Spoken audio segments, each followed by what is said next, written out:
And we're on. And we are live. Action. Click. Oh, that's stung. That's one for the outtakes later. We could have like a bloopers at the end. Oh my gosh, like once a month we'll be like blonde bloopers. Blonde's bloopers. Blonde's bloopers. Oh, honestly. So today... Welcome. Yeah, welcome to the conversation today.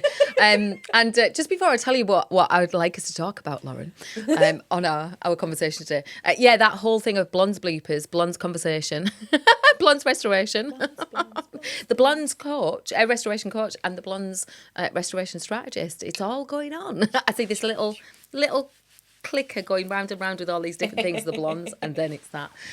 Yes, anyway, that's Blondes definitely Academy. the Blondes Academy. Hold on for that.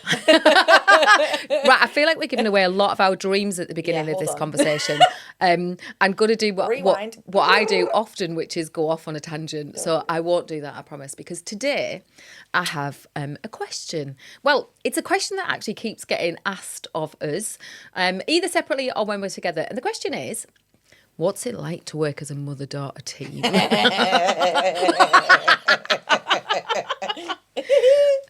There'll be somebody out there that analyses laughter. Oh my gosh. And we'll be thinking, If anybody ever thought we were faking the mother-daughter thing, they'll listen to this and be like, oh no, hang on. They're definitely related. there's definitely a family thing with our laugh, isn't it? And how we all sound for sure. Cackles. That being said, I think that actually that's a really good thing to start with, because there are some similarities in us. Our faces. There are definitely some differences. And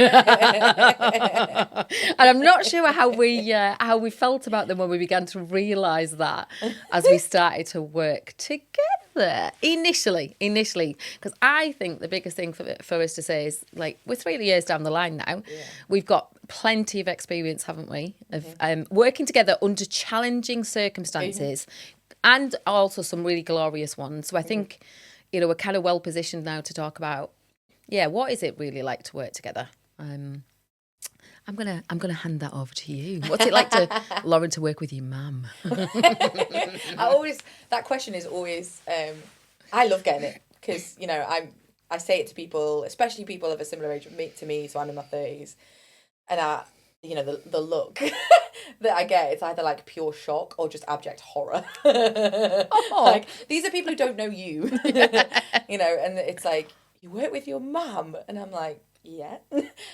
Funnily enough, we actually like each other, so that's like a good starting point. But it's been super interesting learning about myself while learning how to work together. So like, I have found ways I work that I never really would have turned around and been able to explain to anybody. So before working together, I wouldn't have been able to say, I prefer quiet conditions of working. If I'm in a project, don't distract me, because I can't go back in. And I wouldn't have known these little things about myself and how to set myself up for the best work environment until we worked together and found out, I guess, how we were rubbing each other up the wrong way is probably a good way to say it. Because, it's interesting, isn't it? Because I imagine for a lot of people, when you start your business, there's a honeymoon period, and we definitely had that, just like pure excitement. And then as we started working, and it was a bit like, oh, hang on, there's a couple of things here that we need to talk through. But I guess actually that's probably the best part to start with, is the fact that the only reason we managed this, and that we are at a point now where not only do we get each other, but we're supportive of the other person's way of working, is because we talked about it. Yeah. And because we were willing to sit down and go, this is what I need, this is what I like. And the same for you. And we sort of talked about, well, how can we show up for each other? And I think it's pretty brave to go, I actually, in order to do this, I need this. Like, and then the other person can accommodate or be like, I can't be around for that. or booking specific time for things, and there are things.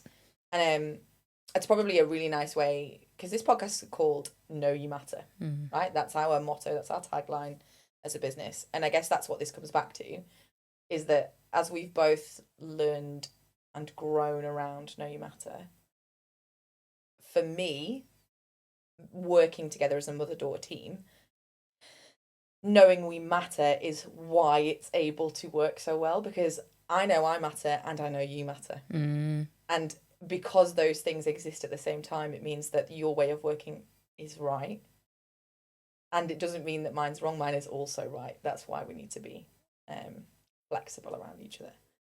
So yeah, would you agree that that's sort of how they link together, or is there anything that you'd add to the sort of know you matter side of it? I agree that one word I would add is respect. And I think through the work that we've done over the last 3 years and the things that have really become important to me and I know important to you as well, as we've really started to work on knowing that we both matter, because, you know, maybe we've felt that we didn't, you know, for different reasons. I do think that the more that I recognise that I mattered and I treat myself in a way that mattered, the more that I wanted to do that for other people.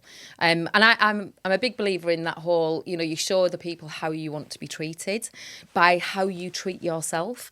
So the more I respected myself, and the fact that actually this curiosity that I had about who I was, what was I like to work with, in what way might people find me really easy to work with, and in what ways might they not? You know, because actually it can be difficult if you work in a different style. And I think that's been the bigger thing for me, is about respecting you, whilst being able to respect myself. And I think, you know, I really love what you said earlier. The word, you know, one of the things you were talking about was understanding your own needs, you know, from a work perspective. And I think as a family, and I think as a mum and daughter, we were really, you know, kind of already working on that, and that's future conversations we've always been very close. Yeah, we've always been very close, and I think respectful of the fact you're not me, you're not an extension of me, you're none of that, you're you know what I mean? And I've always wanted that for all of my children, is that they knew that absolutely, you know, I sat back enough to watch and be proud of who you became and are becoming, because I think that continues as we evolve, and you know, allowing you to find that more for you and restore it, because that's what we do. Restore, you know, this way of you being, without having to mask things, without having to be somebody different, without having to fit in, because, you know, I think I wanted us to belong to this team, you know, together. And ultimately that's what we want, bigger picture, don't we? Is that people that come into our space, you know, not giving anything away, but ultimately what we want, is that actually people feel okay to be themselves. And, you know, I think we've both had experiences where we've felt that wasn't the case. Yeah. So when we began Blondes, you know, and you're right, there is a honeymoon period at the beginning, and we kind of threw ourselves into it, and then you start to come up against these ways, which we'll talk about in a moment, that we are different. And I think, yeah, respect for each other, and you know, not only the liking. I think what that led to, the more that we respected each other, the more we maybe admired each other for the way that we worked, you know, the more that we loved each other. And I think that connection for the pair of us, you know, I have nothing but respect for you, Lauren, in, oh my word, the way you work, you know, the way that people feel when they work with you, you know, and watching that happen has been one of the most glorious things. And I'm loving seeing how the restoration strategist is impacting people. And that is down to the way that you work. And, you know, you take things on it so well in terms of kind of this way that you have. I think we both do this way that we have of reflecting and, you know, sitting with the discomfort of things, and, you know, being able to see things from more than one perspective. And that's what I feel Blondes has offered us, is a way of looking at that. Bearing that in mind, we've also got blind spots, which hopefully are getting smaller. But yeah, I think this whole bit, there's a really great model called Your Harry's Window, just to mention it, which is about the fact that... You'll learn that we tangent. Yeah, we do. It does link to this, though, with this whole respect for self, is that self-awareness is really key. And often we know things about ourselves. The other window is that, you know, there are other things that people know about us, which is why feedback can be really great as well. The other bit is things that we know about us when we don't share with people, because that feels very vulnerable. interestingly, I believe we've had to work on that. And then there is another window, which is about this blind area that, you know, no one knows, we don't know, we're just not aware of this stuff. And that the aim of Johari's window is to expand this area of awareness through feedback, through self-reflection, through being courageous and being vulnerable and opening up. And I feel that's very much been our journey throughout the last three years, really. Yeah. With that. Yeah, definitely. I came back. Did you notice I did tangent, but I came back? I love it. So there are two things that when you were talking, it made me think of, because you said earlier about treating yourself the way you want to be treated. And I just think it's really interesting to pull that out, because one of the things I remember growing up with, and I think a lot of people remember growing up with, is the sentence, treat others how you wish to be treated. And I remember being a teenager and being sat in the car with you and being like furious because I was like, but you've always said treat others the way I want to be treated, but they're not treating me the way back. And it was like, I'm trying to kill with kindness here, Mum, but it's not happening on the return. And it's interesting to have now come to a different part of that circle where actually I think that's so important. It isn't about treating other people how you want to be treated. It's about treating yourself how you want to be treated. Because when you treat yourself how you want to be treated, other people see that and go, oh, right, okay, now I know what boundaries you're going to uphold. Because if you're not upholding them for yourself, then no one else is going to respect them enough to do it. And I think that's just an interesting thing to pull out from what you said, because that's one of the things that, you know, I realised that from working together, that actually it wasn't anyone else's expectations of what I was going to complete. It was my own that were the ones that were causing me all of the stress and things like that. So I wanted to touch that. But then also, what for you was the point where you realised we needed to sit down and talk about our way of working? Because I have a moment in my head that I was like, all right, okay. Oh, no. It's all right, it's not as in, I don't mean like, oh, yeah, there was this moment, Mum, where you were really shit. I don't mean that. So for me, we partnered with a company a little while ago now. And one of the best things for me that came out of that was that we did the DISC. Yeah. DISC. I don't even know what it's called. The DISC Model. You basically answer a quiz.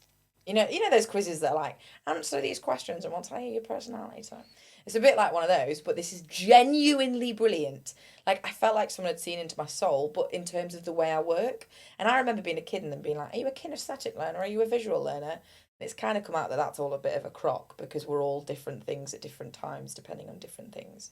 But the DISC thing, I think that was when we both sort of sat and looked at each other and went, because that was the moment that it was like, oh, that makes sense, because you are an IS. So, you know, you thrive in conversation and dreaming and that kind of optimistic state of being where you just believe things will happen, and like that's always what you've been. And I always remember it used to infuriate me because I'd say something and find it really difficult. Sorry, I'm laughing, but I don't mean to laugh. But only because I've heard that before. For other people, they'd be like, "Oh my god!" Yeah, but yeah, I did. And you know, and then I'd say something and I'd be really struggling with it, because for me, I'm the opposite of you. I'm a DC, and that means that I like detail and structure. And when I'm in the zone, I like not to be talked to or touched. Don't interrupt me when I'm reading a book or feel my wrath. Like, I'm that kind of person. So we found that we were like completely opposite. And you'd be really optimistic. And I'd be like, how can you be optimistic when you don't know the answer and you can't control it? And you'd be like, what do you mean? Well, because we were, yeah. So for me, doing that was like a real peel back the curtain moment for me. And yeah, so that was the start. So interesting for me then, it's a little bit different. And I don't know that it's a specific moment. It was when I began to realise we weren't getting stuff done that we thought we would get done. And, you know, I really think that the DISC profiling helped us. And just fascinatingly on that, something else that I've learned, because a different model that I've worked with, which is called a whole brain model, which is very similar, is that the areas of conflict, that you have more conflict with the people that are opposite you, soz laws. But that actually made sense, because what started to happen was we recognised there was this conflict in the way that we were working, which, you know, I think at one point on these episodes we need to talk about conflict and why it's not a bad thing. Yeah, I mean, because without the conflict, exactly, you wouldn't have got here. We wouldn't, and also, so I think there's a number of things. There's the respect, that actually it was okay for us to be different, and yeah. So for me, it's about building the relationships. It's about bigger picture, and what I realised was that the reason why things weren't happening was because this mother-daughter relationship thing, Lauren, is that maybe there was a moment where it was a bit risky to be honest with each other about how we were feeling.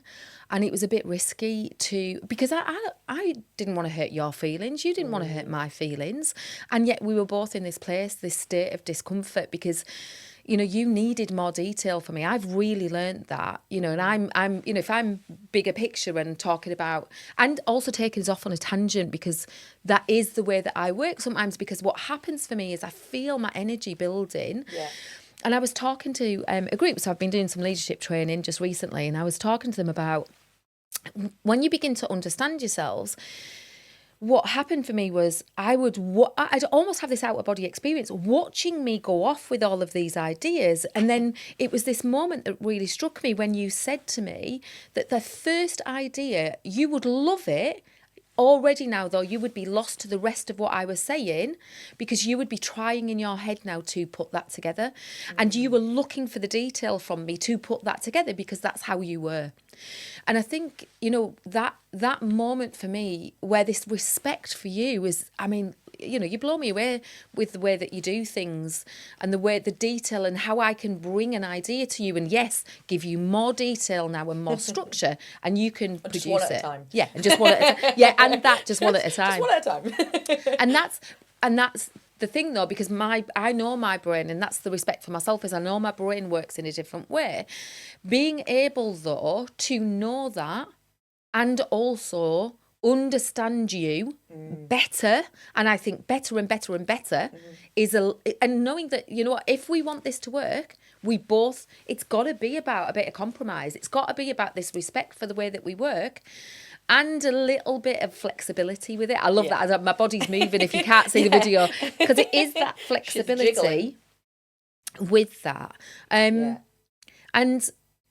yeah, I think it felt really important to me because a big thing that I talk about, and particularly with some of the leadership stuff that I've been doing, is the importance of listening. And also about being able to build your tolerance for discomfort. Because, when I realised how blooming irritating I must have been in those moments for you, and I know I'm not going to speak for you at all. I'm going to take this from my own perspective. That was really challenging for me. And, being able to sit with those feelings for me, a little bit of shame, a little bit of guilt, recognising and not then having a go at myself and being critical of myself, understanding that actually that wasn't about me as such, it was about you. And that if what I could do is not take that personally, because that's the big thing, don't take it personally, actually just sit and listen to you and just let everything else melt away. What I began to notice was a way we could go forward with this. What I began to see was we can make this better. And that for me is why conflict is such a positive when it's handled in a way that means it's respectful for both parties. Because actually, one of the big things about conflict is it's always got two parts. There is always the issue and there is always the relationship. So both need tender care. We kind of need to be, even if you use the words tough on the issue and tender with the person, it's almost like, we want to make sure that we get this sorted. And though we've got to remember, this is about the relationship building. And that was really important. Why would it, bigger picture, Lauren, the business was not more important to me than you. Like that was the thing, isn't it? Like we were always we always matter the most. As who we are, as the individuals, as our mum and daughter relationship, that always is the most important. You made me really think of the word, because one of the words that I think is one of our values as a business and for you hugely as a person is curiosity and just getting curious with it. So like if you're listening to this and you're, maybe Maybe you're like, well, I never planned on working with my mum anyway, but maybe you've got someone at work that you just can't get on with, or who just pisses you off because maybe they're like me, right? And one of the things that I really had to look in the mirror with, because, you know, you experienced that as like shame and guilt, and I experienced it as superiority. And I found that really hard to begin with, to be like, oh my gosh, how many times have I, growing up or, you know, in school, even probably with my husband, been like, I'm right and you're wrong. And just automatically gone to this space in my head of like, well, because I can logically define why I believe I'm right, that must mean I'm right. And it's like that black and white thinking that I personally think is part of my neurodivergence, but also part of a safety mechanism in me, because if I can control it, then it's safe. And, you know, and there's so many things that we could talk about in that sentence. Love a tangent. But it's that curiosity of like, what if we're both right? What if the person who pisses you off because they work a certain way is right? Maybe there's a way that both of you can do a little bit of a shift. So for you, it was giving me more detail and one idea at a time. And for us, and for me giving you the space, it's booking in idea time, where actually I don't go off. So I have to pull myself out, because you say an idea and I'm automatically like, what funnels will I need to build, and what would the email campaign look like, and what blah, blah, blah, blah. And actually just being like, hang on. And I could like see myself like picking myself out of this little like, and being like, come back here. Yeah, just sit with us a second and just do the idea bit, because that's fun. Exactly. Yeah, because can I just tell you a memory that I have of us? You not long had Arlo, or were you pregnant with Arlo? I can't remember now. And we were sat in your living room, and we started to have this conversation, and your husband Dave was sat there as well. And I often laugh because I think he just watches us. And we had this conversation, and it was getting really exciting, and we were getting really passionate about things. And then we kind of paused, which is interesting. And then Dave went, wow.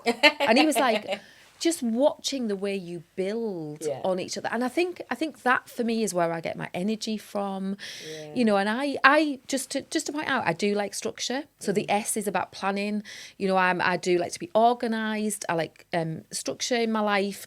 That works better for me. I know sometimes it can feel a bit boring, and then that's why I like a bit of flexibility. But structure makes things simpler. I get stuff done. It's how I learn. You know, so I think there's that real combination. I think the issue for us was it was just freedom. So opposite, wasn't it? And yet, actually, I've learned from you. You know, I would like to say I think we've learned from each other. Definitely. Different ways of being able to manage things, and actually that there is a room for, as you rightly say, this space for ideas, for us to have times where we do the blue sky. I don't know if anybody that does follow us remembers the reel session that was on with the strategy session, and Lady Gaga's abracadabra, and just a little bit of like, but that just, and actually what that did for us both was align everything again. And just like I don't know about you, but for me, it really ignited this fire in me. Like since we did that strategy session, I feel unstoppable. Yeah. Because we were just like, let's just ideas. And it was like, this time is just about ideas. Like, that's what it's for. We're not doing any detail. And then we went, right, now let's shift. And we kept pulling ourselves back, and we were really aware. And it was like, you know, in that moment, it felt very proud, in that kind of felt like we were walking our talk. Yeah. And that's really important for us, because we don't want to be like, we know all the answers. We never want to say that. No, we don't. The reason that we're doing the work we're doing is because we're learning all of this. Yeah. That's what we're doing. And we're learning what we're good at, and that's what we're sharing with people. So I definitely think that thing that you've just said about walking your talk, that's always been really important to me, because I think when you do that, how it comes across is different. Yeah.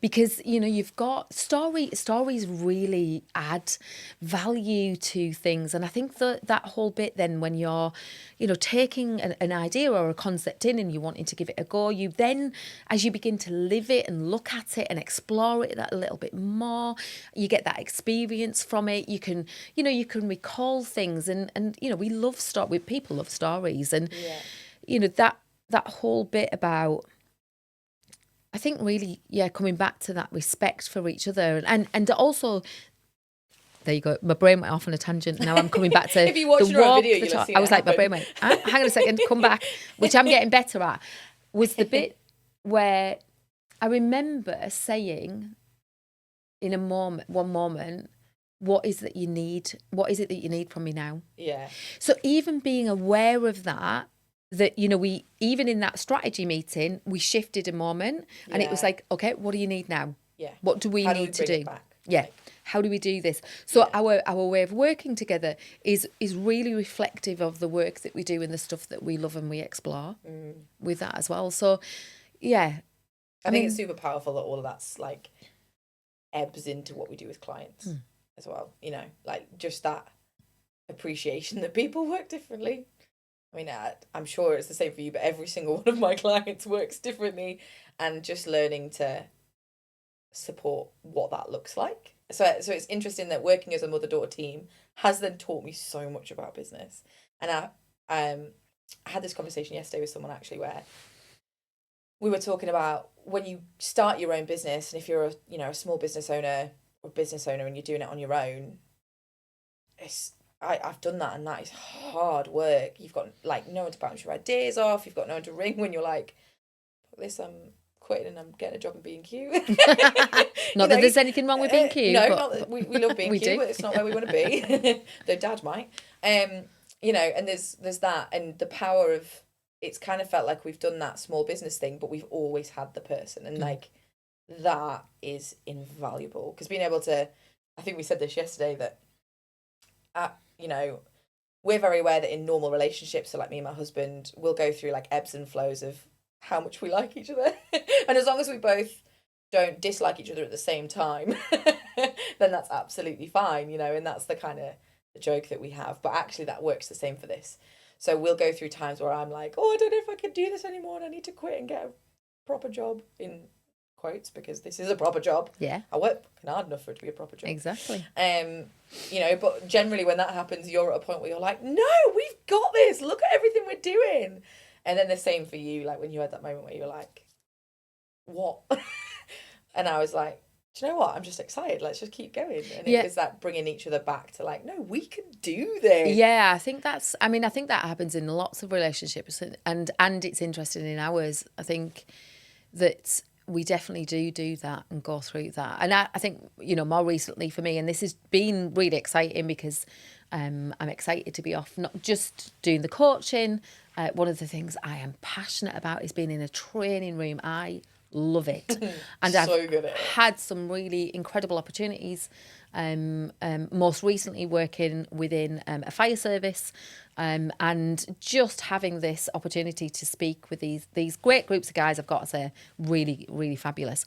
And I've been tired. Yeah. So I know what I need. I know that, you know, I need some rest. I need some fun.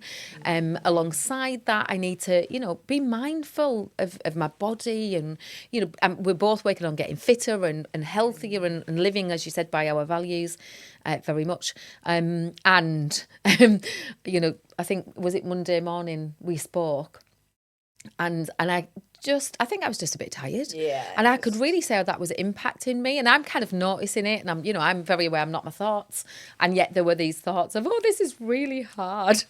You know, I was just having one of those moments. And yet what was interesting, because I didn't say it to you until I spoke to you yesterday, but what I noticed, and I think this is this bit for me, this curiosity, I was kind of just observing where you were, and you were excited and you were talking about what was coming and all of that. And I just kind of sat and allowed how I felt to be there. Yeah. And I didn't force it. I didn't, you know, try and push it away or anything else. Or put a face on for me. No, I didn't. That, like, I just watched and I just said I kind of needed that. I needed, you know what I needed? I needed the lift in this moment, because I can see, and that, you know, that's where my head was going. It was already writing a story, you know, about the future. And actually I was able to kind of look at it and go, no. No, intercept it. Right, That's what do not I need? true. I need a little bit of empathy and compassion for myself. Bit of me time. Because, we've been busy, which is wonderful. And I needed that opportunity to think, do you know what, this is just a moment. Yeah. This is just a moment for me. We love what we're building. Yeah. And that as well. So, yeah. Yeah. I think it's a good time to sort of ask you then. So if you were going to give someone a piece of advice, so maybe they are in a family business where they're working with someone, a member of their family, or maybe it's a conflict at work, or they just have to work with somebody that's just as difficult. What advice would you give them from what you've learned about working together? So to get to a place where they know they matter and can move forwards in some form of resolution. I guess the first step for me would be about having some self-compassion. Because allow it. If you notice that you're getting frustrated or angry or whatever, actually that's a big thing. What are you feeling? Yeah. What are you noticing? Just where is it in your body? Is it in your shoulders? Is it in your stomach? Like what? Notice it. Go online, you can find some brilliant feelings wheels where you get to, because actually that's a biggie. Often we think we're angry and it's not that. It can be something much more subtle. You can always reach out to us, by the way, if we talk about any of these things, because we do have all of these tools. We do. So you just reach out to one of us and we can send you a link to look at something, most definitely. But that's a lot of what I work with my clients with, is about them getting really good at knowing, because their emotions and where they're at. Because, know you matter for me is about understanding that as a whole human being, like I don't need anyone else to complete me, just so you know. And as a whole human being, I've got all of these emotions, and I've got this body that tells me things that I just don't know that I ever listened to. And actually that's a big part for me, and that's the way that I work with people to enable them to really restore this relationship with themselves.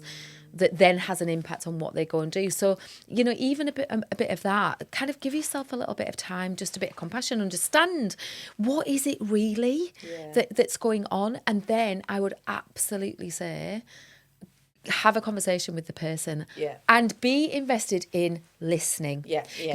Because that's the bit, I was doing some work this week as well. We were looking at what happens when you do that thing where you say you're listening, but you're not, because you're looking at your phone or you're looking at your watch or you are off somewhere. You dip in and out of the conversation, which doesn't do any good. And yet we all do it, because listening is a skill. It's not easy. It's not easy at times, and it gets easier as you practice it. And it's that, listen, get curious, ask questions, because often, and I think it comes back to something that you said, and we were chatting about this in the training the other day, about having that, very black and white thinking, in order for me to feel like I'm okay, I've got to win. And that means if I win, you lose. And actually, what if we could change that perspective to, actually we both win. That there's, and I'm not getting into a conversation about sports, by the way. I'm not getting into a conversation, because I am competitive, just so you know. Which probably we'll talk about that at one point. I think in this situation though, because the ultimate outcome is that whatever that conflict is, we can learn through it, we can develop through it. We can, it can get better. And I think actually that's a biggie, is, what outcome do you actually want for it? So think about the outcome that you want, given yourself some more compassion and understanding, where are you at, how are you feeling, how do you want to act on it, and do that before you make any next steps. And then at that point, that connection, and a really great thing that I heard recently was, even if you can't agree on the issue and solve the issue, because you might think differently to each other, actually working on the relationship is key. Going to the other person and saying, how can we fix this relationship? How could we both still be completely different and still be okay together? Because can I say, you don't have to like somebody to treat them decently. Respect. Which is, I think it's interesting, that whole thing about my self-worth. My self-worth is not external. My self-worth is an internal job. How I see myself, how I feel about myself, the way that I treat myself is internal. That's what I work with. People that actually we want to build that up. And change that and let go of that. And I'm not saying, of course, we need to be in great relationships and, connection, co-regulation, which are all things that we can talk about in the future. But of course, we are social creatures. And what can happen, though, is we can see things through a different filter if actually we're not treating ourselves as if we're worthy. And worthy of respect is really important. So, just a few things to think about. I love that. I love that this has all come from the fact that everyone, when we meet them, goes, what's it like to work as a mother-daughter? It's really good. To be fair, we totally love it. We do? I wouldn't change this. I wouldn't change it for anything now. I wonder if Arlo will want to work with us when he's older. Different conversation, different time, but it's what my brain went to. So that feels like a really nice time to wrap up. So, my final question for the viewers, listeners, whatever you are, would you work with your mum? Would you work with your mum? Would you work with your mum? I want to know. Would you work with your mum? Would you work with your daughter? Depends. If she was me, obviously they all would. Yeah, because we'd love to. We'd love to hear, wouldn't we? Yeah. Are there any other mother and daughter teams out there? Oh my gosh! Because we'd love to connect to people, build a community of mother-daughter teams. Absolutely. That would be an absolute squad. And let's maybe not even just mother and daughter. Actually, as I'm thinking about it, do you work with a member of your family? Yeah. Tell us about it. Let us know. Yeah, we would love to hear. And I think we'd also love to hear from you. Are there any of the conversations that you'd love to hear us have as a mother and daughter team? Yeah, you can always get in touch with anything. This is a conversation between us and you. I feel like actually I want to change that as a mum and daughter team. We're northern. We're a mum and daughter team. Oh, Lauren's just pulled the face. All right, we'll stick with mother and daughter. Mum and daughter. Mum and daughter. Loz and Jackie, that's a whole other conversation. Anyway, we're going to pause that now. We shall see you next time. Thank you so much for joining us. This is so exciting. If you're here to the end, what are you doing? No, I'm joking. It was lovely to speak to you. Yeah, it was really great. And just know you matter. Yeah, because we do. You matter. See you next time. Bye.